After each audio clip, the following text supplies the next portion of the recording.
नमस्कार साथियों, स्वागत है आपका वीएस मैथमेटिक्स के यूट्यूब चैनल पर। तो जैसा कि आपको पता है, अपने रीट लेवल फर्स्ट की सीरीज चल रही है, उसमें अपने लाभ आने का टॉपिक जो वो कर रहे हैं।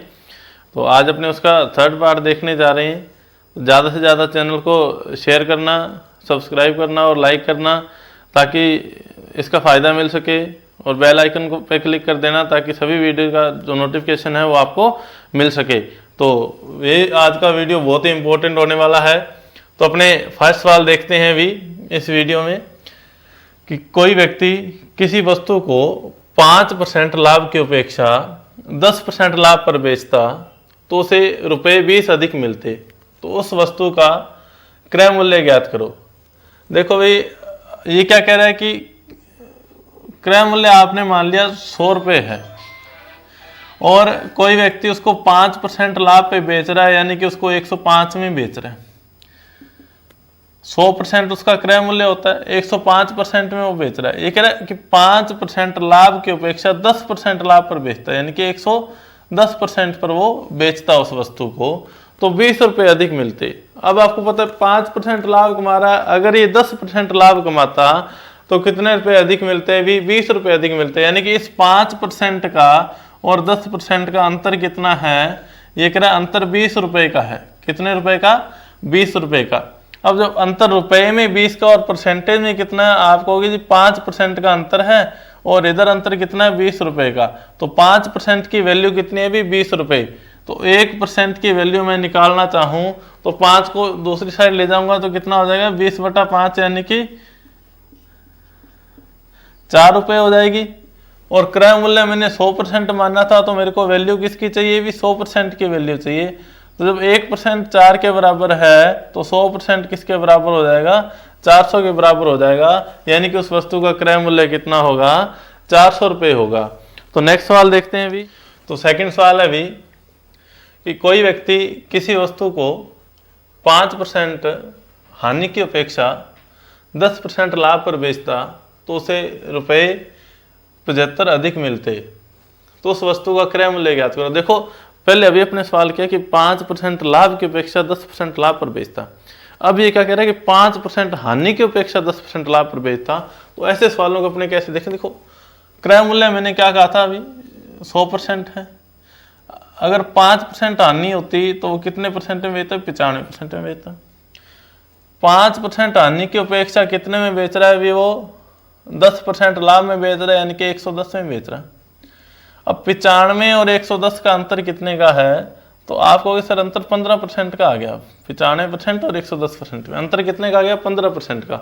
इस 15% का मान उसने कितना दे रखा है? 75 रुपये दे रखा है। ये कह रहा है कि 5% हानि की अपेक्षा 10% लाभ पर बेचता, यानी कि 95 की जगह 110 में बेचता, तो उसे क्या होता है? 75 रुपये का लाभ होता है। यानी कि जो 15% है इसका मान कितना है? 75 है। तो 1% का मान कितना आ जाएगा? आप कहोगे सर 75/15 आ जाएगा, यानी कि 5 आ जाएगा। तो मेरे को वैल्यू किसकी चाहिए? भी 100% की चाहिए। तो 100% की वैल्यू कितनी आ जाएगी? आप कहोगे सर 500 आ जाएगी। इसका मतलब उसने वस्तु कितने में खरीदी? 500 में खरीदी। अगर ऐसा दे देता कि 5% हानि की अपेक्षा 10% लाभ में बेचता, तो उसका विक्रय मूल्य ज्ञात करो, बाद वाला। तो बाद वाला विक्रय मूल्य ज्ञात करने के लिए मैं क्या करता? अब 1% की वैल्यू 5 है, तो 110% की वैल्यू निकालनी होती है मेरे को कि 10% लाभ पर बेचता तो उसका विक्रय मूल्य कितना होता। अगर विक्रय मूल्य ज्ञात करना होता तो मैं किससे गुणा करता? 5 को भी 110 से कर देता ना, तो कितना आ जाता? भी 550 रुपये। अभी मेरे से क्रय मूल्य पूछा, यानी कि 100% की वैल्यू पूछी है। यदि वो ये पूछ ले कि 5% हानि पर विक्रय मूल्य कितना है, तो आप इसको 95 से गुणा करोगे। और ये पूछ ले कि 10% लाभ पर उसका विक्रय मूल्य कितना है, तो उसको 110 से गुणा कर दोगे ना। इस तरह से इन सवालों को देखना। एक सवाल और देख लेते हैं। अभी सवाल है कि किसी वस्तु को 20% हानि की अपेक्षा 20% लाभ पर बेचने से 60 रुपये प्राप्त होते हैं, 60 रुपये अधिक प्राप्त होते हैं, तो उस वस्तु का क्रय मूल्य ज्ञात करो।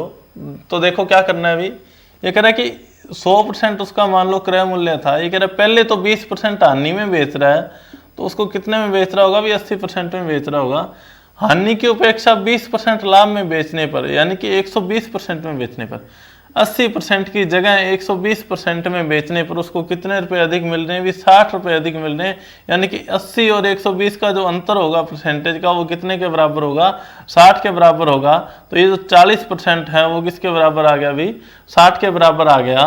अब 1% की वैल्यू निकालूंगा तो कितना आ जाएगा भी? 60 बट्टा में 40 आ जाएगा। और 100% की वैल्यू निकालनी है मेरे को, क्रय मूल्य निकालना है, तो 60 बट्टा 40 इंटू क्या कर दूंगा? 100 कर दूंगा। तो अपना क्या आ जाएगा? आंसर आ जाएगा 15 चौका 60 और 15 को 10 से गुना किया तो 150 रुपये। उस वस्तु का मूल्य कितना है अभी? क्रय मूल्य 150 रुपये है। तो इस तरह के सवाल आप उम्मीद करता हूँ कि आप कर लोगे। तो आगे नेक्स्ट टाइप के सवाल देखते हैं अपने।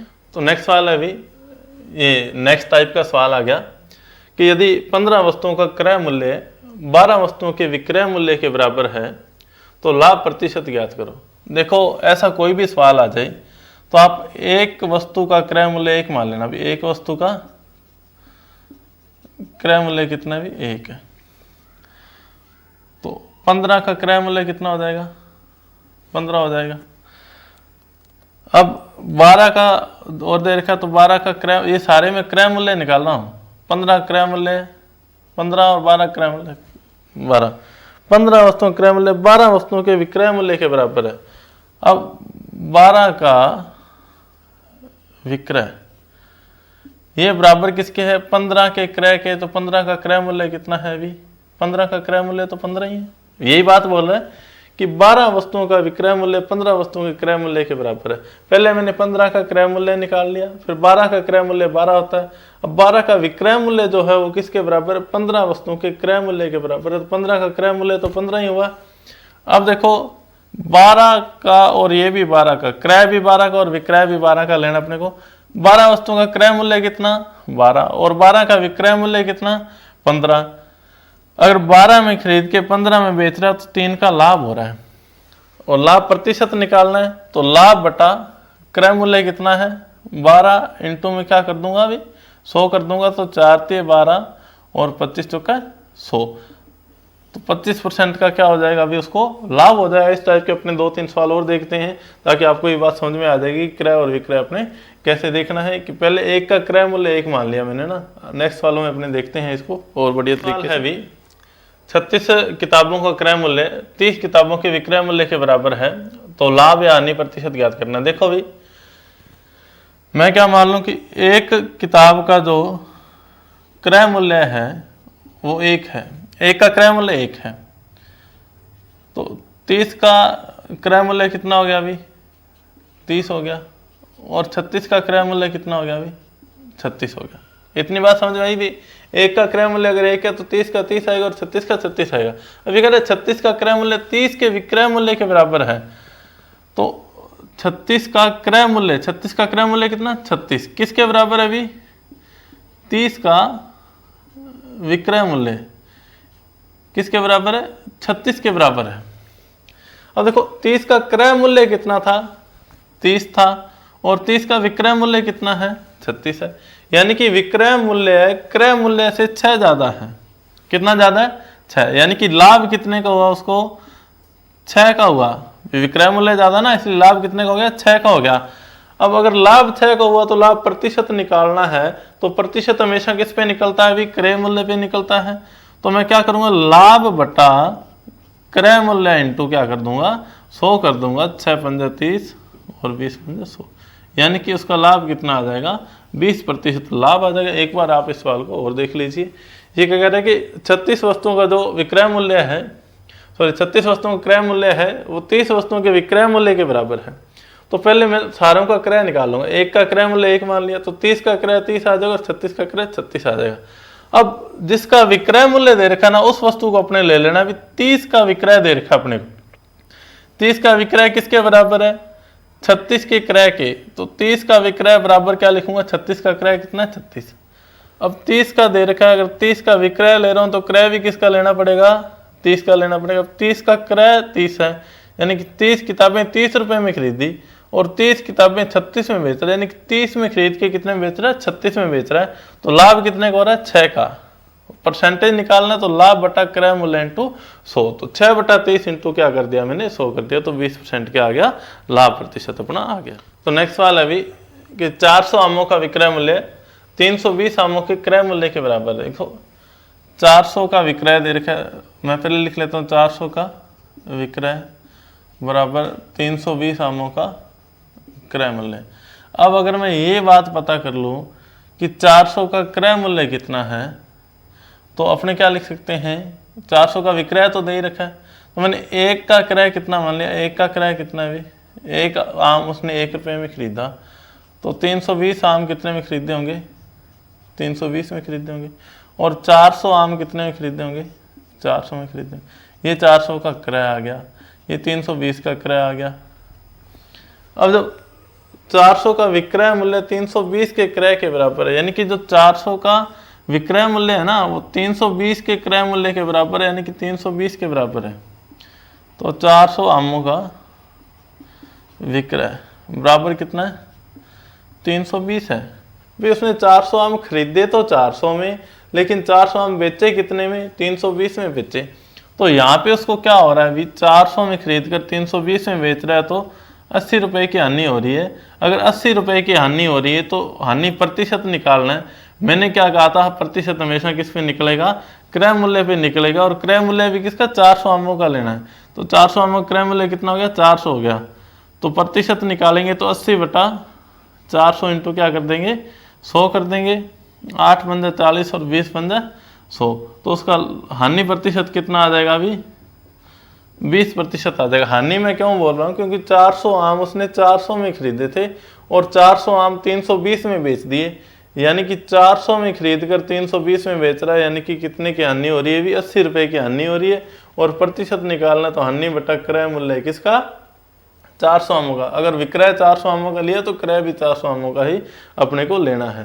तो इस तरीके से अपने सवाल को हल करेंगे। तो नेक्स्ट सवाल है अभी कि 250 केले बेचने पर 50 केलों के क्रय मूल्य के बराबर लाभ होता है, तो लाभ प्रतिशत ज्ञात करना है। देखो भाई दोनों एक बार तो बेचने पर दे रखा ना, 250 केले बेचने पर, लेकिन अब 50 केलों के क्रय मूल्य के बराबर लाभ होता है। देखो पहले मैं एक का क्रय मूल्य 1 मान सकता हूँ, एक का क्रय मूल्य 1 है, और 50 का क्रय मूल्य कितना है अभी, 50 है, और 250 का क्रय मूल्य कितना है अभी, 250 है। ये क्या कह रहा है कि 250 केले बेचने पर 50 केलों के क्रय मूल्य के बराबर लाभ होता है, यानी कि लाभ कितना होता है, 50 का होता है। अगर मैं इसमें लाभ जोड़ दूं तो कितना आ जाएगा अभी, 300 आ जाएगा। 250 का विक्रय मूल्य कितना आ जाएगा, 300 आ जाएगा। 250 केले खरीदे कितने में, 250 में खरीदे, और 250 केले बेचे कितने में, 300 में बेचे।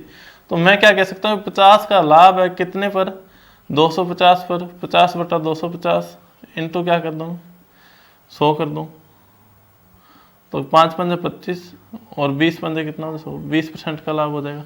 अगर यहाँ पे ये दे देता कि 250 केले बेचने पर 50 केलों के विक्रय मूल्य के बराबर लाभ होता है, अभी इसने क्या दे रखा है कि 50 केलों के क्रय मूल्य के बराबर लाभ होता है। अगर ये दे देता कि 50 केलों के विक्रय मूल्य के बराबर लाभ होता है, तो देखो अपने कैसे करते हुए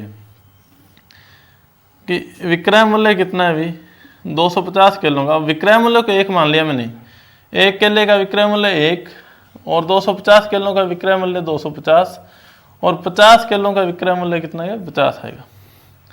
अभी कह रहे विक्रय मूल्य 50 है और लाभ कितने का, भी लाभ भी 50 का है।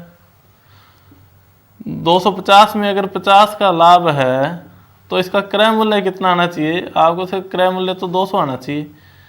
अब 200 पे क्या करना है, अपने लाभ प्रतिशत निकालना है, तो लाभ बटा में क्रय मूल्य इंटू क्या कर देता मैं, 100 कर देता, तो 5 चौका 20 और 25 चौका 100, तो आंसर अपना कितना आता है, 25% आता। अगर ये प्रश्न होता कि 250 केलों का केले बेचने पर 50 केलों के विक्रय मूल्य के बराबर लाभ होता है, विक्रय मूल्य के बराबर तो ये करेंगे, क्रय मूल्य के बराबर लाभ हो रहा है तो ऐसे करेंगे।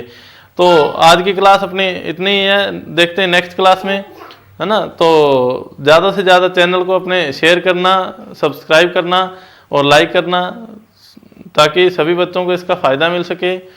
तो ये रीट की आपकी स्पेशल सीरीज चल रही है, रीट वाले सभी बच्चों को आप इसको ज्वाइन करवा देना। बाकी बच्चे भी देखें तो बहुत ही बढ़िया बात है, क्योंकि लाभान्वित जो टॉपिक है ये लगभग जितने भी कंपटीशन के एग्जाम्स होते हैं उनमें पूछे जाते हैं, इनसे रिलेटेड पर्सन, ये परसेंटेज से रिलेटेड भी है। तो ये जो मेन टॉपिक है ये करवा रहा हूँ, आगे आने वाले जो टॉपिक्स हैं उनमें ये टॉपिक सारे के सारे काम आएंगे। तो इन क्लासों को आप बहुत ही बढ़िया तरीके से देखना और ज़्यादा से ज़्यादा शेयर करना भी। Thank you.